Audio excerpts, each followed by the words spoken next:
विचार के अनगिनत भिक्षुकों को दान देने वाले, अनगिनत गज वस्त्र दान करने वाले, एक एक इंसान का सम्मान करने वाले, तो राजा रानी है, हर चीज से तो परिपूर्ण कर ही दिया है प्रभु ने। लेकिन इतनी ही बड़ी कमी भी दिया था जीवन में कि सब कुछ था पर पुत्र नहीं था। एक संतान के लिए बार बार प्रभु से आग्रह कर रहे हैं दोनों प्राणी। भरोसा किए हुए हैं कि प्रभु के घर देर होता है, अंधेर नहीं। अवश्य भगवान कभी न कभी हमें भी कोई संतान अवश्य प्रदान करेंगे। एक दिन एक कथा में बैठे थे दोनों प्राणी कि अचानक कथावाचक ने कहना शुरू किया कि थोड़ा सा वो कर्महीन है जिनके घर संतान नहीं, अब वो पूरा बदकिस्मत समझो याद जिसे भगवान नहीं। थोड़ा सा वो कर्महीन है जिनके घर संतान नहीं, थोड़ा सा वो कर्महीन है जिनके घर संतान नहीं। किस्मत समझो याद जिसे भगवान नहीं, थोड़ा सा वो कर्महीन है जिनके घर संतान नहीं। नालायक संतान से तो अच्छा है दिन औलाद रहे, नालायक संतान से तो अच्छा है दिन औलाद रहे। महल से वो कुटिया अच्छी जो सुख से सदा आबाद रहे, महल से वो कुटिया अच्छी जो सुख से सदा आबाद रहे। बंदा वो क्या बंदा है जिसे बंदे की पहचान नहीं, बंदा वो क्या बंदा है जिसे बंदे की पहचान नहीं। थोड़ा सा वो कर्महीन है जिसके घर संतान नहीं, थोड़ा सा वो कर्महीन है जिसके घर संतान नहीं। ओ पूरा बदकिस्मत समझो याद जिसे भगवान नहीं, थोड़ा सा वो कर्महीन है, थोड़ा सा वो कर्महीन, अब थोड़ा सा वो कर्महीन है। दोनों प्राणी ने सुन लिया, थोड़ा सा वो कर्महीन है जिनके घर संतान नहीं, वो पूरा बदकिस्मत समझो याद जिन्हें भगवान नहीं। व्याकुल हो गए। राजा और रानी घर आते ही भगवान के मूर्ति के सामने दोनों हाथ जोड़ दिया। प्रभु जी, प्रभु जी, अब दे दो एक संतान, दे दो एक संतान। प्रभु जी, प्रभु जी, दे दो एक संतान, दे दो एक संतान। ना मांगो सूरज ना कोई तारा, ना मांगो सूरज ना कोई तारा, दे दो कुल का दीपक प्यारा, दे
एक दिन महारानी सुनीति एकांत में बैठी एक धर्म ग्रंथ का अध्ययन कर रही है।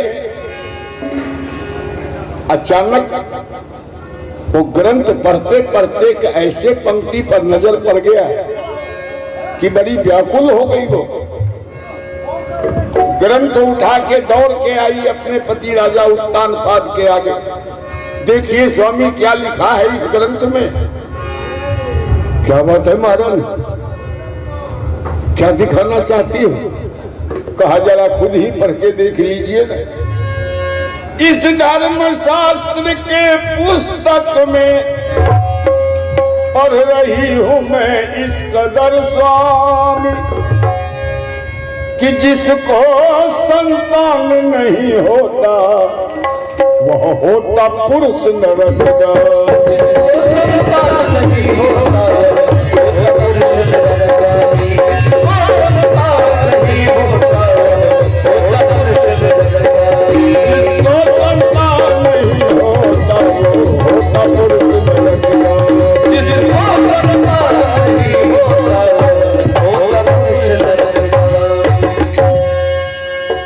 होता पुरुष नरकगामी।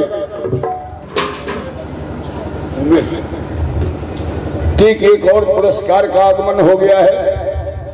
आप हैं श्री उमेश सिंह जी, शिक्षक महोदय। इनके ओर से भी 500 रुपए का पुरस्कार प्राप्त हो रहा है हमें। मैं बहुत बहुत अभिनंदन करते, पुरस्कार के लिए बहुत धन्यवाद ज्ञापन करते, आनंद जीवन का मंगल कामना करता हूं। महारानी सुनीति कही कि स्वामी इसमें लिखा है कि होता पुरुष नरकगामी, तो आप मेरे हाल पर छोड़ दीजिए, आप तो अपना बिगड़ी बना ले सकते हैं स्वामी। कहा मैं क्या कर सकता हूं सुनीति, संतान अगर मिलेगा तो हम दोनों दाम्पत्य के सौजन्य से ही। कहा कि स्वामी धर्म ग्रंथ कहते क्या ऐसी स्थिति आने पर पुरुष को दूसरा विवाह करने का अधिकार होता है, आप दूसरी शादी कर लीजिए।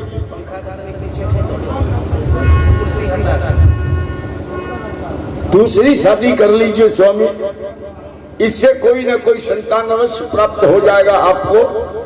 फिर जो ये लिखा है कि होता पुरुष नरकगामी, इससे तो आप सुरक्षित हो जाएंगे ना।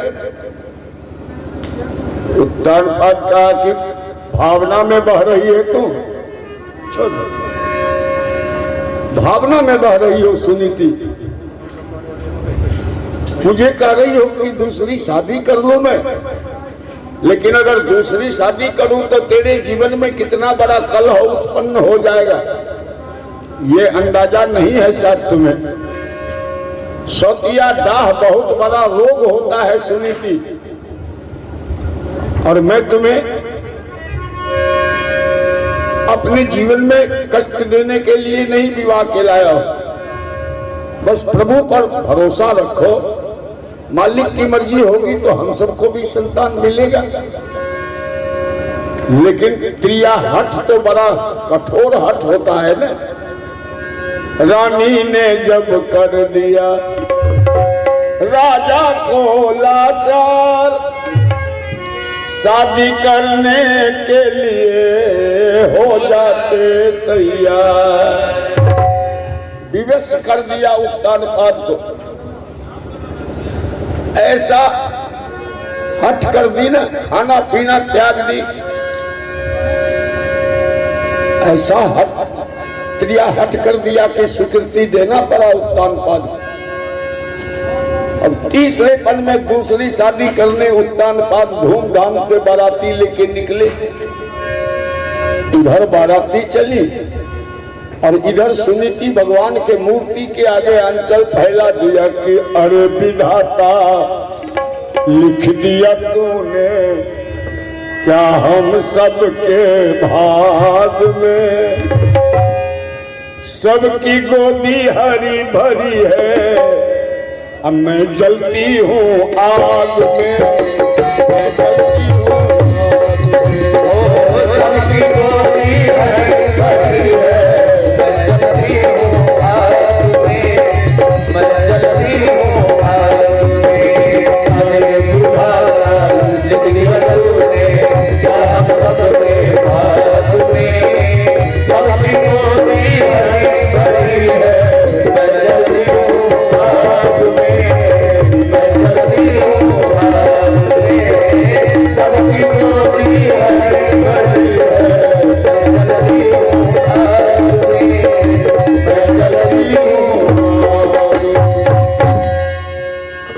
सबकी गोदी हरी भरी है और मैं जलती हूँ आग में।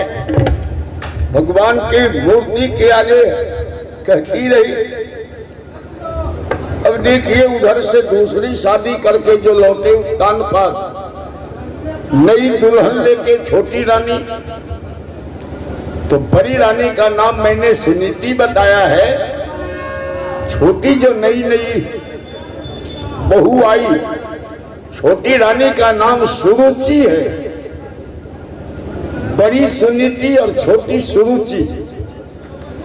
सुरुचि भी देखने में तो अत्यंत सुंदर, किसी बात का कमी नहीं किया है भगवान इनके निर्माण करने में। अत्यंत सुंदर है, लेकिन ग्रंथ साक्षी है कि विश्वस भरा कनक घट जैसा। घड़ा हो सोने का और अंदर में जैसे विष भरा हो, ये हाल था सुरुचि का।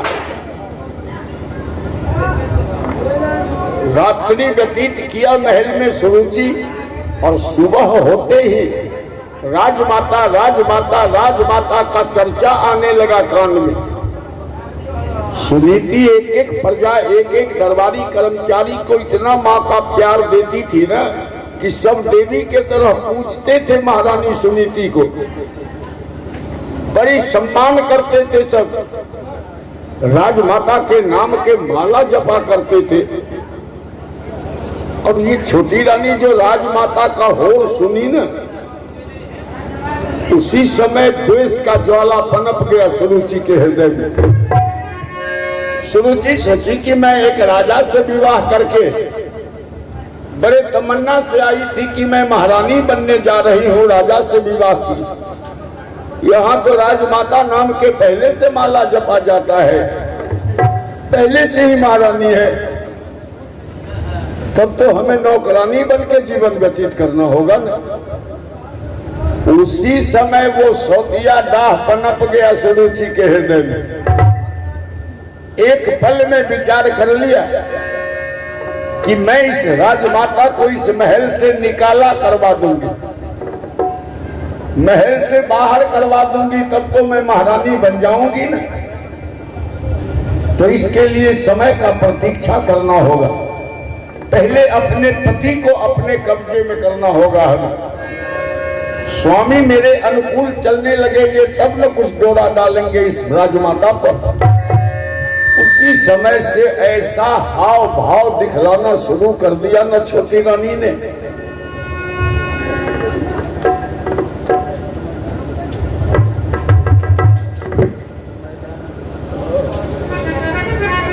कहा गया है ना कि माया पर ठगनी हम जाने, माया पर ठगनी हम जाने, माया पर ठगनी हम जाने, माया पर ठगनी हम जाने। विष्णु के घर लक्ष्मी बन गई,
इतनी हम जानी, ऐसा आव भाव दिखलाने लगी, इतना प्यार बरसाने लगी कि ज्यादा दिन प्रतीक्षा सुरुचि को नहीं करना पड़ा। कुछ ही दिनों में ऐसा विवश कर दिया उत्तानपाद को कि बिना छोटी रानी के अनुमति के एक कदम राजा नहीं आगे बढ़ा सकते, कोई कार्य नहीं कर सकते। आ गए बस में छोटी रानी। जब समझ गई सुरुचि की अब स्वामी मेरे मर्जी के खिलाफ एक कदम नहीं उठा सकते, कोई कार्य मेरे मर्जी के खिलाफ नहीं कर सकते, अब ये मेरे प्रति एकदम उदार हो चुके हैं, अब मैं कोई चाल चल सकती हूं। बस आज एक दासी को बुला के छोटी रानी ने कहा कि जरा राजमाता को बुला के ला दो मेरे पास, आज राजमाता से कुछ कहना है हमें। दासी कहती कि वो छोटी रानी राजमाता को बुलावा भेज रही है, आप ये शोभा दे रहा है क्या? वो बड़ी महारानी है, आप छोटी रानी है, क्या आप खुद चल के नहीं मिल सकती हैं उनसे? आज तक महाराज को भी कोई आवश्यकता पड़ा है तो कभी बुलावा नहीं भेजा राजमाता को, वो खुद जाके राजमाता से मिल लिया करते हैं, सभी बड़ी सम्मान करते हैं राजमाता का, आप खुद ही चल के क्यों नहीं मिल लेती? लेकिन कहा है ना कि होनहार बलवान मन होनहार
का क्या संयोग, बड़ी राजमाता सुनीति उस समय उसी रास्ते से निकल रही थी, किसी कार्यवश उसी रास्ते से चल, सुन लिया छोटी रानी के आवाज को,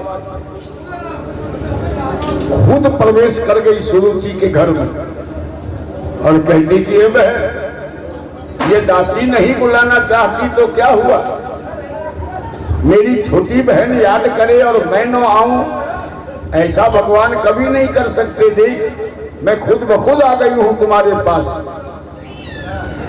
कैसे वर्णन करूं कि इस समय मेरे हृदय में खुशी का ठिकाना नहीं है, क्योंकि मैंने अपने कानों से सुना है कि कभी कभी मेरी छोटी बहन मुझे भी याद किया करती है। अभी तू हमें बुलावा भेज रही थी ना, हे दासी तू जा पहले यहां से और एक बात सुन के जा। प्रथम बार तूने मेरे छोटी बहन के वचन का उल्लंघन किया है दासी, पहली बार है इसलिए माफ कर देती हूं, दोबारे ऐसा अपराध नहीं करना। अगर दोबारे मेरे छोटी बहन के वचन का उल्लंघन किया ना तो बहुत बड़ा सजा भुगतना हो जाएगा तुम्हें। और तुझा मैं बहन से खुद बात कर लेती। दासी तो आंख में आंसू डबडबाए चली है, समझ गई कि अवश्य कुछ अनिष्ट होने वाला है। और राजमाता सुनीति कहती, कहो बहन, मेरे लायक कोई सेवा है क्या? क्यों बुलावा भेज रही थी अभी हमें? मैंने अपने कानों से सुना है कि तू कह रही थी दासी से कि बड़ी राजमाता को बुला के ला दो। एक बार ऊपर से नीचे देखिए, श्री पप्पू जी पंचायत समिति, इनके ओर से भी 100 रुपए का पुरस्कार प्राप्त हुआ है। मैं बहुत धन्यवाद देते प्रभु से सानंद जीवन का मंगल कामना करता हूं उनके लिए। फिर सुरुचि ऊपर से नीचे तक देखा राजमाता सुनीति को और कहा कि ओ राजमाता, जानती हैं क्यों बुलावा भेज रही थी मैं आपको? आज से मेरे घर के अंदर एक भी दासी प्रवेश नहीं करेगी। इस घर का जितनी भी दासियों वाला काम है वो सारा काम आज से आपको करना होगा। मेरे घर में झाड़ू बुहारू कर देना, मेरे लिए भोजन ला देना, मेरा जूठा बर्तन धो देना, जितनी भी दासियों का काम है वो सारा काम अकेले आपको करना होगा। कहिए मंजूर है? सुनीति मुस्कुराने लगी, कहा बहन ये तो बहुत बड़ा सौभाग्य दे दिया तू, एक छत्र सेवा करने का मौका दे दिया तू हमें। मैं तो तेरे सेवा के लिए मौका ही ढूंढ रही थी, तो मैं नियत समय पर आके हर कार्य को निपटा दिया करूंगी बहन, लेकिन तुम ये बात और किसी के कानों तक नहीं जाने देना। मुझे तो कोई रोक नहीं सकते, हमें कोई बाधा नहीं पहुंचा सकता, लेकिन तुम्हारे जीवन में विष घोल देंगे ये प्रजा और दरबारी कर्मचारी। मैं तेरे लिए कोई कार्य कर रही हूं ये जानने के बाद तुम्हें चैन से सांस नहीं लेने देंगे बहन। इसलिए दूसरों के कान में ये बात जाने ही नहीं देना। हम दोनों बहन के बीच ये बात रहा, मैं नियत समय पर हर कार्य आके शरण दिया करूंगा। सचमुच उस दिन से सारे दासियों का काम अकेली राजमाता सुनीति करना शुरू किया। और काम ही नहीं, जब रात को छोटी रानी सोने चले बिस्तर पर तो छोटी रानी के पांव के नीचे बैठ के छोटी रानी का पांव भी दबाती है बड़ी राजमाता, लेकिन किसी को कानों कान खबर नहीं होने देती। लेकिन हृदय में हुक उठ जाता है कि हे भगवान, हमको तो तेरे प्यार का ही है रे वास्ता, अब भगवान तेरा प्यार है कानों का रास्ता, भगवान तेरा प्यार है कानों का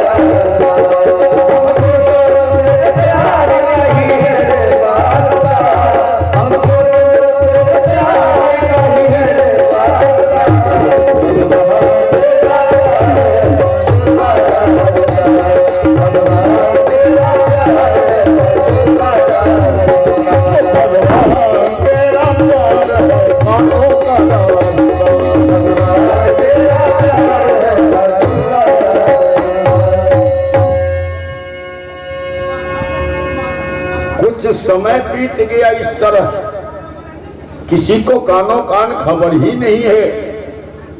सिर्फ दोनों रानियां ही जानती है इस रहस्य को, तो कोई बाधा कहां से पहुंचावे।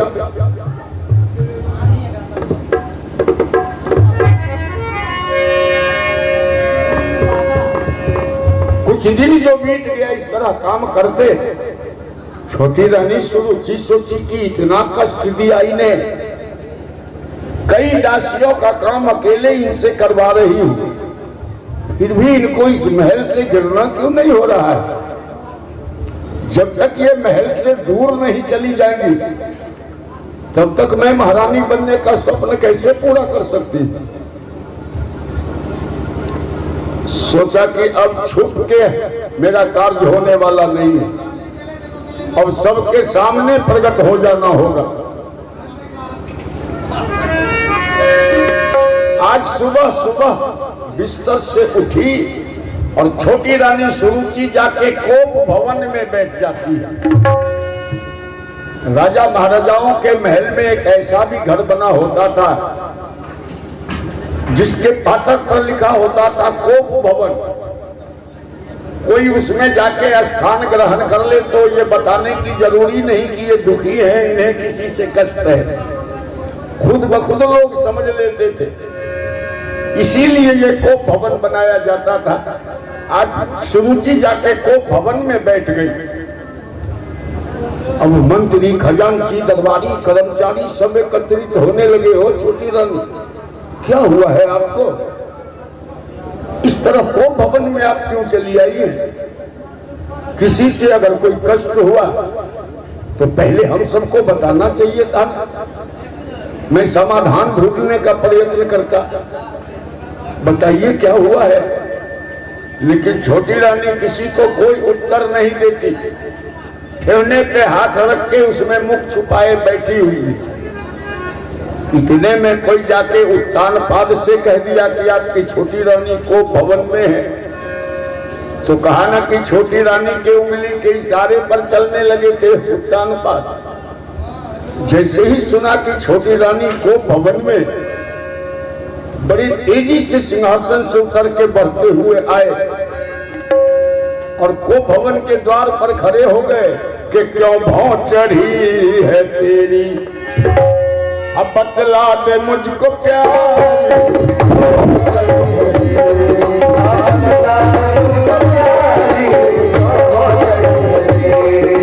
क्यों भौं चढ़ी है तेरी, बतला दे मुझको प्यार।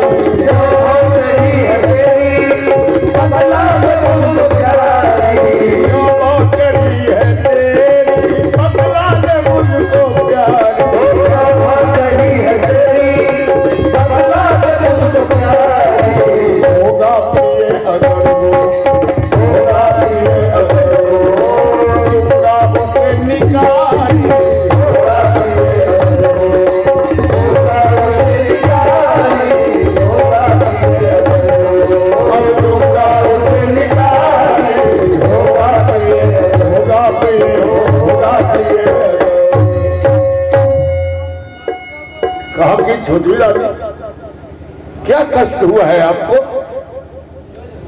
अगर किसी ने आपके दिल को दुखाया तो पहले हमको बताती ना। इस राज्य का बागडोर मेरे हाथ में है। मैं उस दोषी को अपराध का सजा देता। हमें कुछ बताया नहीं और आपको भवन में आके बैठी है। कहिए किसने दुख पहुंचाया है आपको? किसके कारण आना पड़ा है को भवन में? सुरुचि फिर भी मुख ऊपर नहीं उठाती। अपने बाह में ठेवने पर मुख छुपाए बैठी हुई है। इतने में भीड़ को हटाती हुई बड़ी राजमाता सुनीति भी आ ही गई। सुनीति कहती, बहन क्या कर रही है तू? स्वामी के वचन का उल्लंघन करती जा रही हो। ये शोभा देता क्या? बहुत बड़ा अपराध हो जाएगा, दोष लग जाएगा। एक स्त्री के लिए पति ही तो परमेश्वर है, यही भाग्य भगवान है हमारे। इनका सम्मान करना चाहिए, इनके वचन का अवहेलना नहीं करना चाहिए। बहन बार बार स्वामी पूछ रहे हैं और तुम कोई उत्तर ही नहीं देती। एक काम करो, अगर स्वामी पर भी विश्वास न हो रहा हो तुम्हें, तो मैं तेरी बड़ी बहन आ गई हूं तुम्हारे सामने। मुझे तो बता सकती है ना, कौन है वो दोषी जिसके कारण तुम्हें आना पड़ा है कोप भवन में? एक बार उसका नाम बता के देख हमें। मैं तेरे मनो अनुकूल सजा देने के लिए तैयार हूं। और सुरुचि मुख ऊपर उठाई, मुख ऊपर उठा के सरसरी दृष्टि से देखा पहले राजमाता सुनीति को। और कहा कि ओ राजमाता, मैं उस दोषी का अगर नाम बताऊं तो आप सहन कर पाएंगी क्या? सहेंगी उस दोषी का नाम? कहा कि सहना कहां है बहन, उस दोषी को तो सजा सुनाना होगा, सजा देंगे हम उसे। बताओ किसके कारण आना पड़ा है तो भवन में, कौन कष्ट दिया तुम्हें? सुरुचि कही कि राजमाता, मेरे जीवन में जितना भी रोग है ना, वो सारे रोग का जड़ एक आप हैं। आप ही के कारण आना पड़ा है को भवन में हमें। देखिए श्री पप्पू जी पंचायत समिति, इनके सौजन्य से फिर 100 रुपए का पुरस्कार प्राप्त हुआ है। बहुत धन्यवाद पुरस्कार के लिए। प्रभु बहुत सानंद रखे, इन्हें ये मंगल कामना है मेरे ओर से।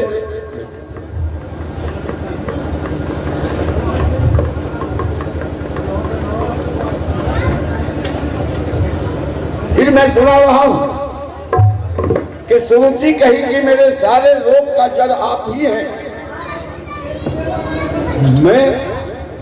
मैंने क्या अपराध किया बहन, मेरे कारण को भवन में आई हो? कहा तो आपने सुख ही मेरे जीवन में क्या दिया है? आपने सारे प्रजा को, सारे दरबारी कर्मचारी को क्या जादू कर रखा है कि सब राजमाता नाम के माला जपते हैं, राजमाता राजमाता राजमाता। मैं भी एक राजा से विवाह की थी ना, राजा से विवाह करके आई थी कि मैं महारानी बनने राज दरबार में जा रही हूं। यहाँ तो नौकरानी का भी स्थान मिलना मेरे लिए संभव है, क्योंकि आपने हर प्रजा पर जादू कर रखा है। सब आपके नाम के माला जपा करते हैं, राजमाता राजमाता। शोर सुनती हूं हर तरफ से। आप मुझे खुश देखना चाहती है ना, मुझे प्रसन्न करना चाहती है, तो मेरे खुशी के लिए आप इस महल को त्याग सकती हैं राजमाता। आप अगर महल छोड़ के कहीं दूर चले जाइए तो मेरे महारानी बनने का स्वप्न जो है वो पूरा हो जाएगा।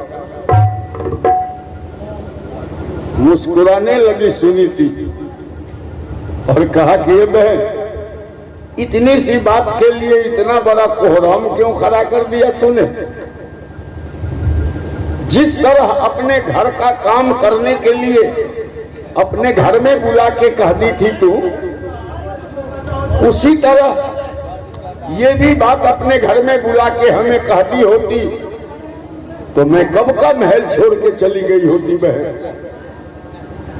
फिर इतना बड़ा षड्यंत्र करने का कोई आवश्यकता नहीं था। मैं इसी समय अभी महल को त्याग देती हूं। उत्तानपाद कहते, क्या बोल रही है सुनीति तू इस महल को त्याग देगी? तू बड़ी महारानी हो, समझ रही है ना? कहा नहीं स्वामी, मैं अपने वचन से मुकर भी नहीं सकती हूं। मैं विवाह से पहले आपको वचन दिया था ना कि मेरी जो छोटी बहन आएगी, छोटी रानी, वो जिस तरह प्रसन्न रहेगी मैं वही काम किया करूंगी, कभी उसे दुखी होने का मौका नहीं दूंगी। मैं कह दिया था, तो मैं अपने वचन से मुकर नहीं सकती। अगर मेरे महल त्याग देने से ये सुखी हो जाएंगी, इनके जीवन में खुशी आ जाएगा, तो इनके खुशी के लिए महल त्यागना क्या कहे। स्वामी, मैं ये जीवन भी, ये संसार त्यागने के लिए भी तैयार हूं। तुम जिस तरह अति प्रसन्न रहो बहन, मैं जीवित रहते सर्वदा तुम्हारे लिए मंगल कामना भगवान से करती रहूंगी। घर के अंदर जाके अपने बदन से सारा राशि पोशाक उतार दिया राजमाता सुनीति ने। सारे आभूषण, सारा पोशाक उतार के एकदम साधारण वस्त्र धारण कर ली है। आम लोगों की तरह साधारण वस्त्र धारण करके सबसे विदा मांगते निकल रही है महल से। अब उत्तानपाद तो बड़े धर्म संकट में ऐसा वशीभूत हो गए थे छोटी रानी के कि ये सुनीति को रोक भी नहीं सकते हैं। बगल में सुरुचि बैठी हुई है। राजमाता सबसे विदा लेते निकल जाती है राज दरबार से, हाथ में एक तुलसी का माला लिए हुए और उस माला पे एक नाम जपती चली। किसी देवी देवता का नाम जपती नहीं चली थी, पतिव्रता स्त्री थी ना। जय पति देव जय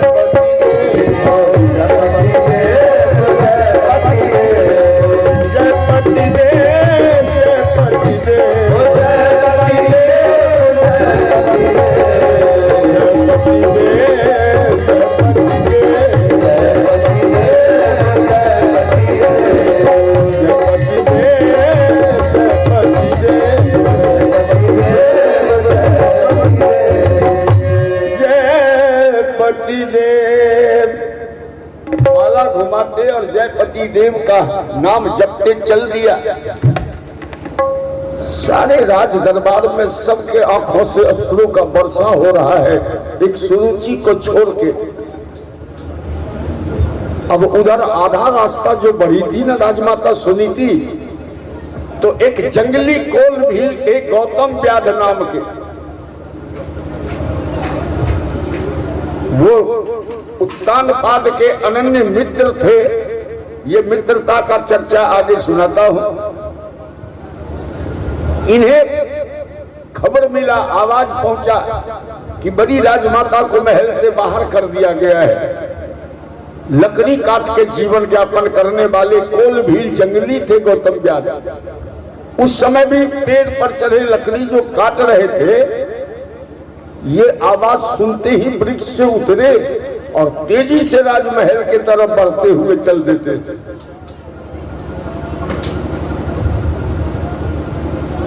आधे रास्ते ही बढ़े कि सामने से जय पति देव सुनीति आ रही है। माला जपते जयपति देव का नारा लगाते दौड़ के चरण में लिपट गए न गौतम व्याध। हे मां, मुझे मालूम हो गया है मैं तेरा एक सच्चा भक्त हूं, तुम्हारा पुत्र हूं मां। और मुझे मालूम हो गया है कि छोटी रानी के मोह में पड़ के वो अन्यायी राजा तुम्हें महल से बाहर कर दिया है, अनजान रास्ते पर ठोकर खाने के लिए। मैं अभी राजमहल ही चला जा रहा था मां। ये देख रही हो लकड़ी काटने का कुल्हाड़ी है मेरे हाथ में, तुम कुछ मिनट मेरा प्रतीक्षा करो माता। मैं अभी राजमहल जाके उस पापी राजा और पापनी रानी दोनों का सर उतार के लाके तेरे दोनों कदमों में डाल देता हूं। सुनीति झटके से पांव छुड़ा लिया और कहा कि तुम तो बहुत बड़ा पापी लगते हो। कितने जोरों से मेरे सामने मेरे पति का निंदा कर दिया तूने, इतने जोरों का निंदा किया है कि जितना दूर तेरा आवाज गया हो उतने दूर का जगह भी अब अपवित्र हो गया। पहले उस सीमा को पार करने दो जहां तक तेरा आवाज गया है। आंख से आंसू टपक पड़ा था न गौतम व्याध के। प्रभु यही आपकी दुनिया है। जिस राजा ने दर बदर ठोकर खाने के लिए अनजान रास्ते पर इस देवी को छोड़ दिया है, उसके लिए कितना श्रद्धा है इनके हृदय में कि एक बार उनका निंदा सुनना नहीं चाहती है। फिर से दौड़ के गौतम व्याध चरण पकड़ लिया।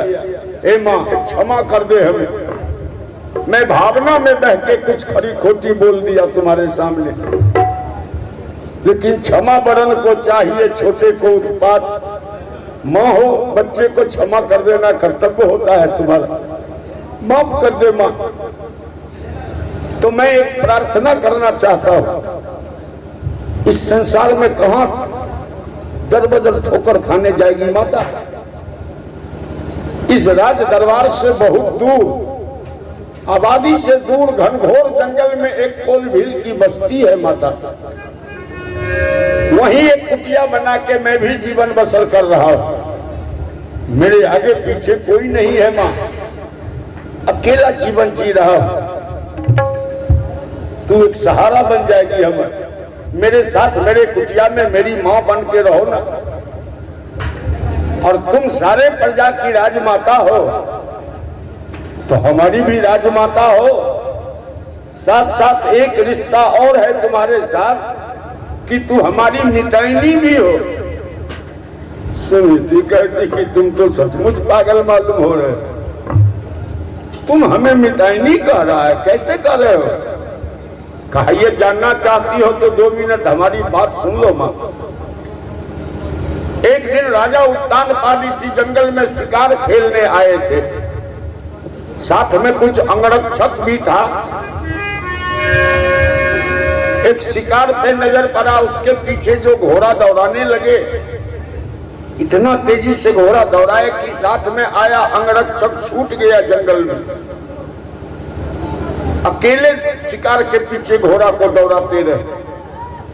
कुछ दूर और चलने के बाद वो शिकार तो आंख से ओझल हो गया, एक झाड़ी में जाके छुप गया और राजा उत्तानपाद को सामना हो गया एक सिंह से। एक सिंह शेर आ गया सामने और वो घात लगा के वार करना चाहा राजा पर। राजा शोर मचाने लगे, बचाओ बचाओ, रक्षा करो। मैं बगल में लकड़ी काट रहा था, यही लकड़ी काट के जीवन यापन करता हूं अपना। शोर सुन के मैं दौड़ के आया तो पहचान लिया कि ये तो मेरा राजा है और इन पर ये सिंह वार कर चुका है। सिंह जो वार कर दिया था, मैं आगे बढ़ के राजा को धक्का दे के जमीन में गिरा दिया मैं, और उस सिंह से मैं खुद उलझ पड़ा, लड़ने लगा सिंह के साथ।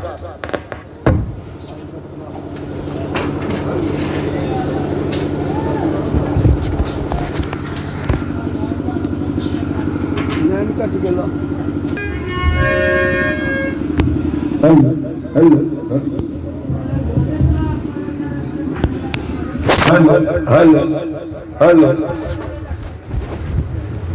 कहा कि सिंह से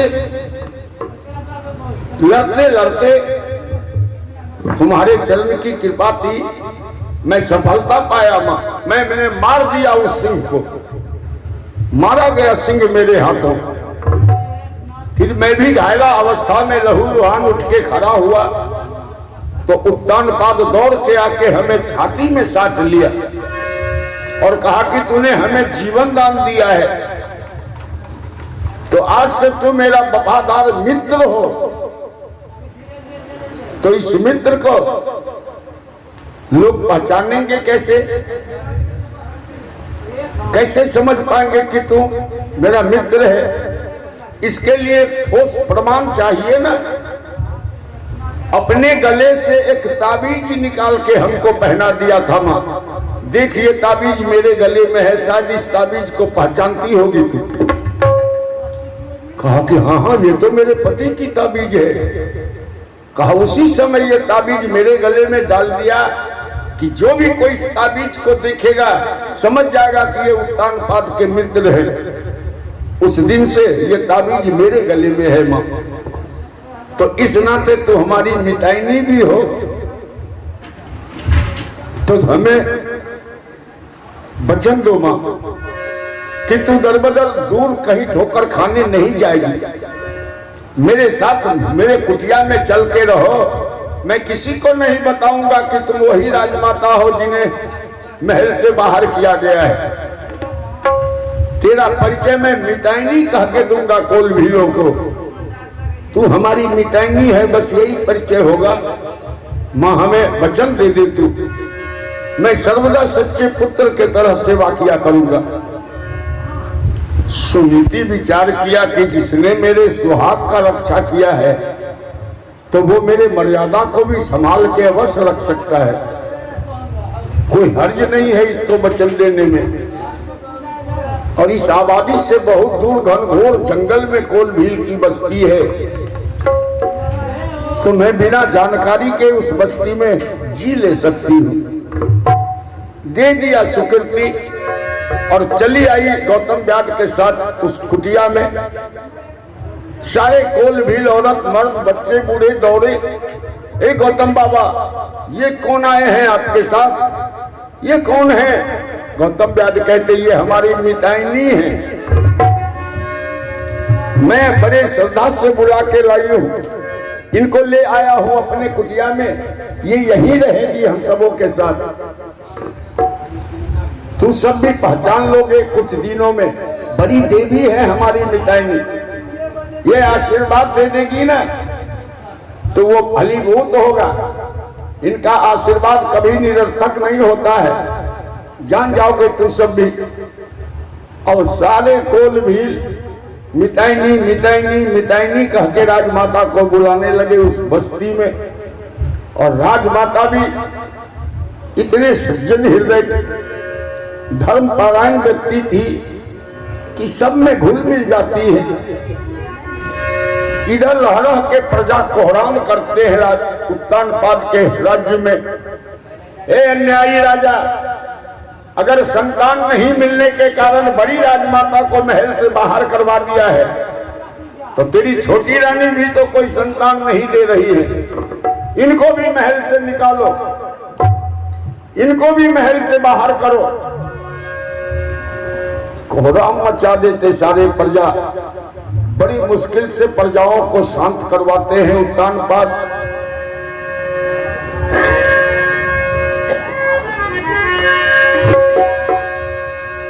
इधर समय बीत रहा है,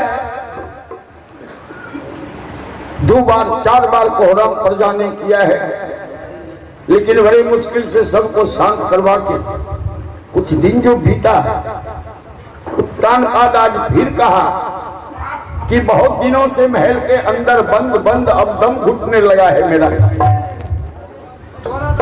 चलो एक बार जंगल चल के शिकार खेलाते हैं, कुछ जी बहल जाएगा।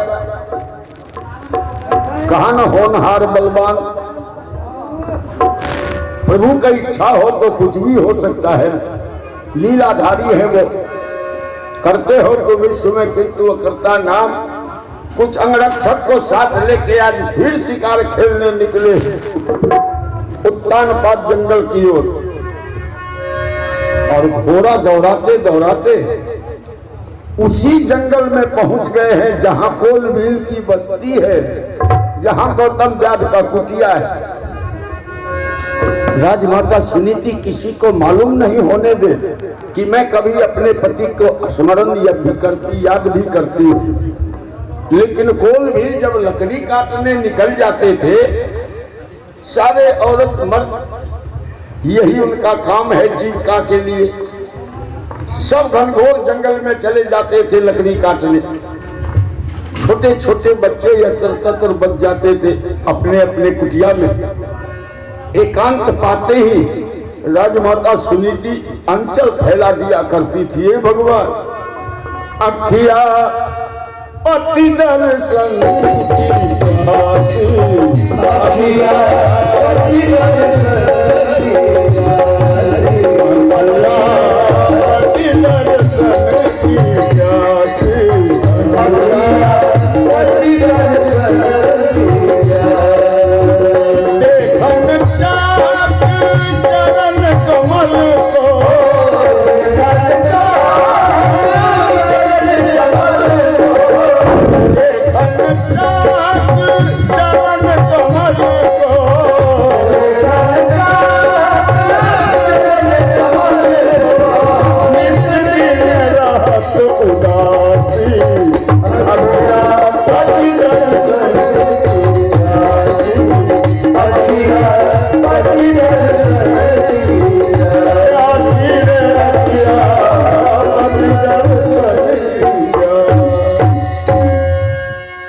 कहीं से कुछ आहट मिले राजमाता सुनीति तुरंत शांत हो जाती थी कि किसी को आभास नहीं हो कि मैं कभी स्वामी को याद नहीं करती हूँ।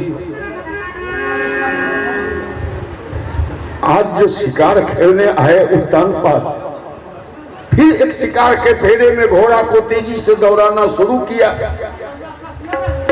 एक हासा जो घोड़ा दौड़ाए, जो भी अंगरक्षक साथ आया था वो छूट गया घनघोर जंगल में। अकेले भागते रहे उस शिकार के पीछे पीछे।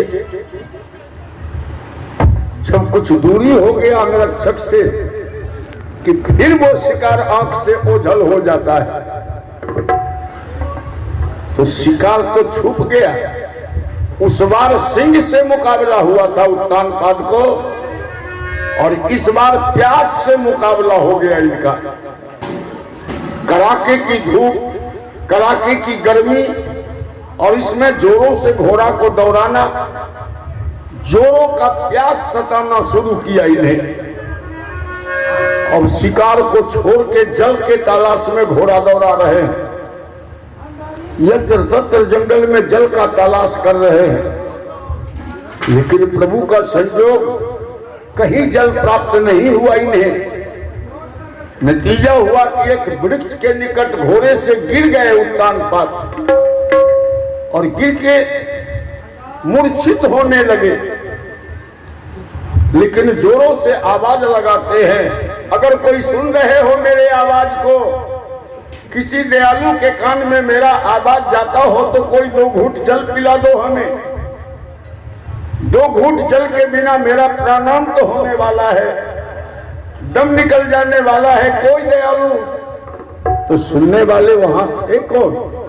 घनघोर जंगल में है ना। देखिए वही बगल में कोलभील की बस्ती है। अब देखिए श्री शशि भूषण सिंह जी, शशि भूषण सिंह जी की ओर से 100 रुपए का पुरस्कार प्राप्त हुआ है हमें। बहुत धन्यवाद इन्हें पुरस्कार के लिए। प्रभु बहुत सानंद रखे, ये मंगल कामना करता हूं मैं। वो उत्तानपाद का आवाज एक आवाज से ही जाके टकराया उस समय। कोलभील तो लकड़ी काटने घनघोर जंगल निकल चुके थे। छोटे छोटे बच्चे हैं, उन पर क्या प्रभाव पड़ने वाला। लेकिन वो उत्तानपाद जो करा रहे थे वो आवाज से टकरा गया। किया किया पति दर्शन की प्यासी। राजमाता सुनीति के कान में ये आवाज पहुंच गया ना। चौंकती है राजमाता, ये मेरे पति की आवाज है। क्या स्वामी किसी संकट में हैं? मुझे तो सुनाई दिया है कि स्वामी की ही आवाज है, और वो कुछ मांग रहे हैं।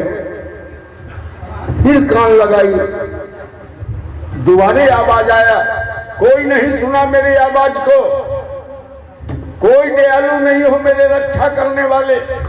2 घूंट जल के बिना मर जाना होगा हमें, घुट घुट के। 2 घूंट जल के बिना मेरा दम निकल रहा है, प्राणांत हो रहा है। सुनीति समझ गई कि ये तो स्वामी की ही आवाज है, और वो जल का मांग कर रहे हैं, जल के लिए तड़प रहे हैं।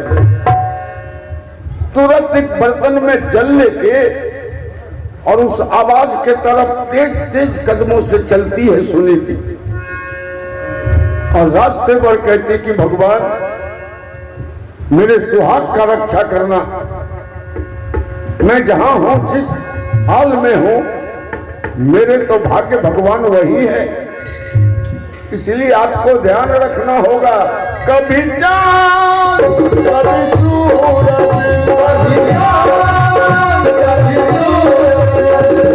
चांद सूरज बन के उभरता रहे, दीपक मेरे सुहाग का जलता रहे, हो जलता रहे, दीपक मेरे सुहाग का जलता रहे, हो जलता रहे। कभी चांद कभी सूरज, कभी चांद कभी सूरज,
अपने सुहाग का गुहार लगाती हुई राजमाता सुनीति तेज कदमों से बढ़ती हुई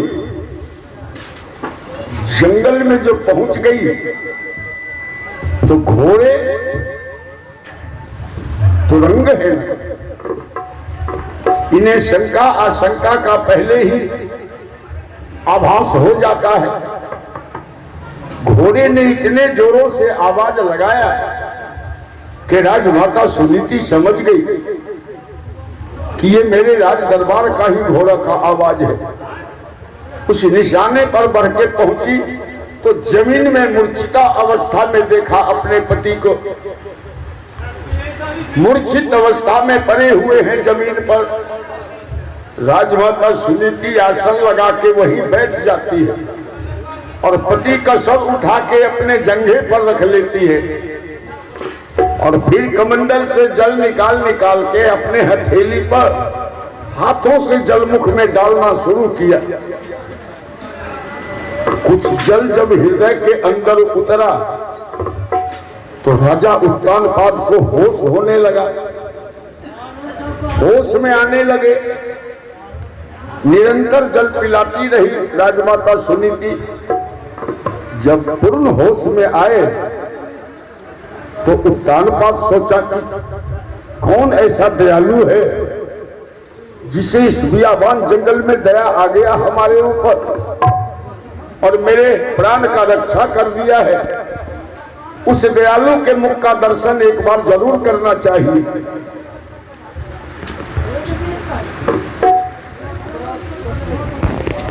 देखिए, ये पूर्व पंचायत समिति, पूर्व पंचायत समिति, इनका नाम तो नहीं लिखा है लेकिन पूर्व पंचायत समिति ये नाम है। इनके ओर से 100 रुपए का पुरस्कार प्राप्त हुआ है हमें। मैं इन्हें भी बहुत बहुत धन्यवाद ज्ञापन करता हूं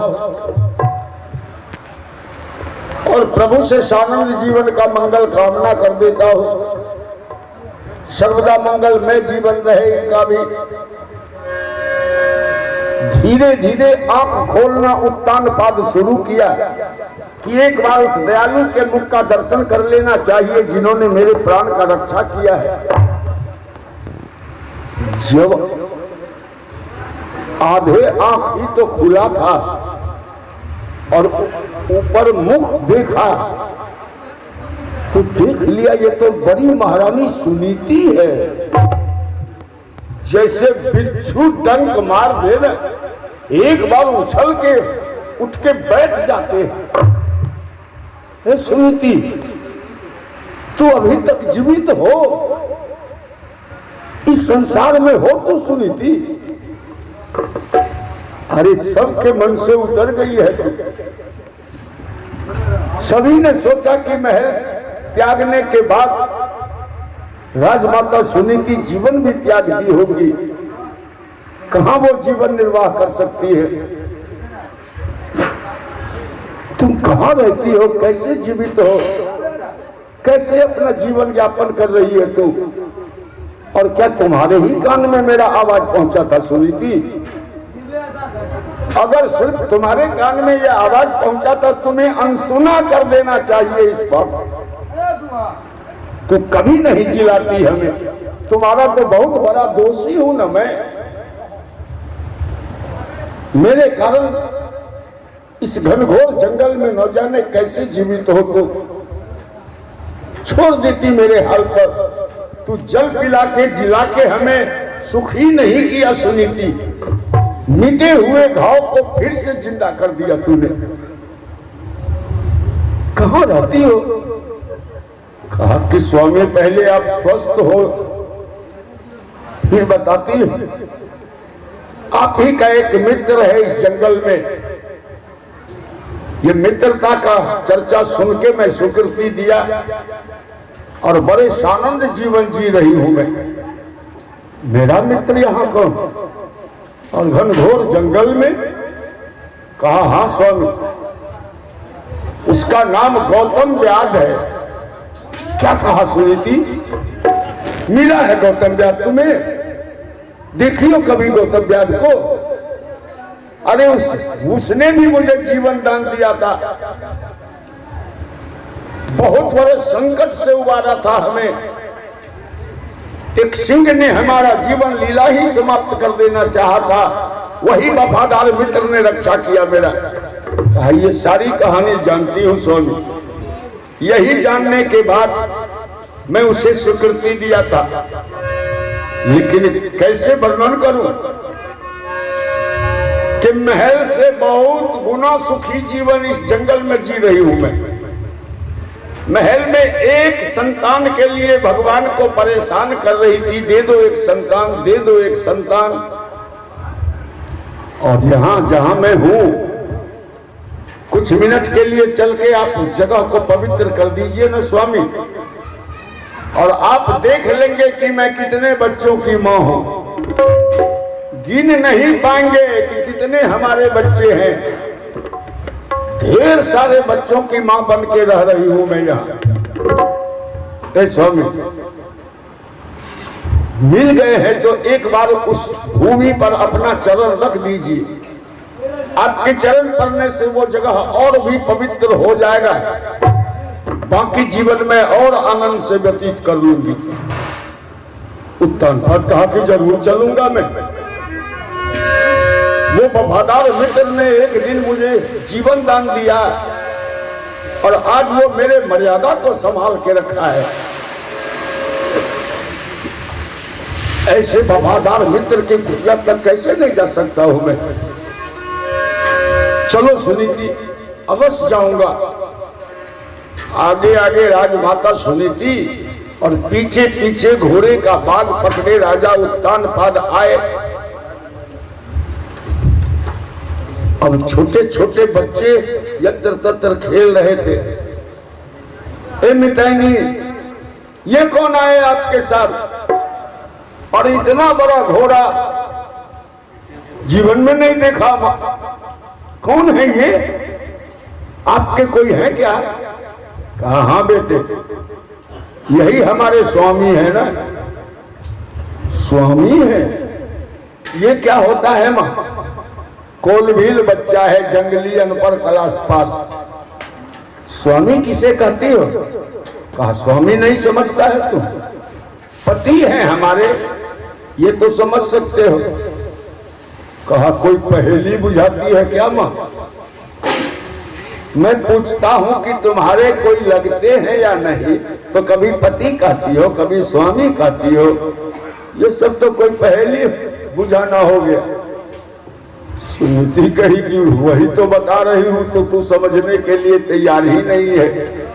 लेकिन कुछ दिनों से तो रही थी ना कोलभील के साथ, समझ गई कि ये कैसे समझ सकता है।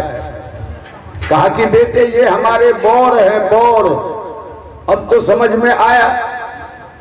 बचपन सब कहा कि यही तेरा बौर है मां, तो यही ना तुम्हें घर से बाहर कर दिए थे, फिर यहां ये क्यों आए हैं? कहीं तुमको बुला के ले जाने तो नहीं आ गए हैं मितानी? अगर बुलाने आए हो तो कह दो अपने बौर को कि अब इन्हें भी यहीं रह जाना होगा कोलभील की बस्ती में। इन्हें भी नहीं जाने देंगे, और तुम्हें जाने की तो बात बहुत दूर का है। उत्तानपाद का तो नारिये कट रहा है कि छोटे छोटे बच्चों का ये हाल है। बड़ों के आने के बाद न जाने क्या हाल हो। राजमाता कहती बच्चे इस तरह नहीं बकते, बच्चे के मुख से ये सुना देता है। क्या बोल रहा है तू? बड़ों का सम्मान करना चाहिए। कहा तो ठीक है मां, नहीं बोलूंगा मैं, लेकिन तुम्हारे बौर को हम गाना गा के सुना सकते हैं। कहा गाना गा सकते हो? कौन रोकता है? क्या पता था कि इस मासूम के हृदय में क्या ज्वाला धधक रहा है। छोटे छोटे बच्चे हैं, अपने अपने कुटिया से एक एक डफली उठा के लाके उत्तानपाद के चारों तरफ नाचने लगे। और गाते क्या है कि मितानी के बौर रे, मितानी के बौर रे, मितानी के बौर रे, मितानी के बौर रे, मितानी के बौर रे, मितानी के बौर रे, मितानी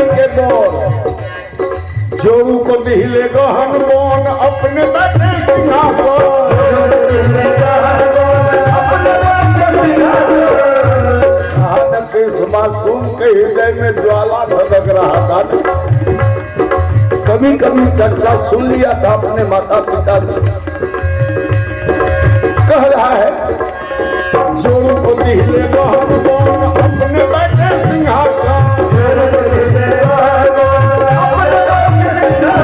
चोरा चोरा पान दबावे डाले दूजा धोर रे मिठाई की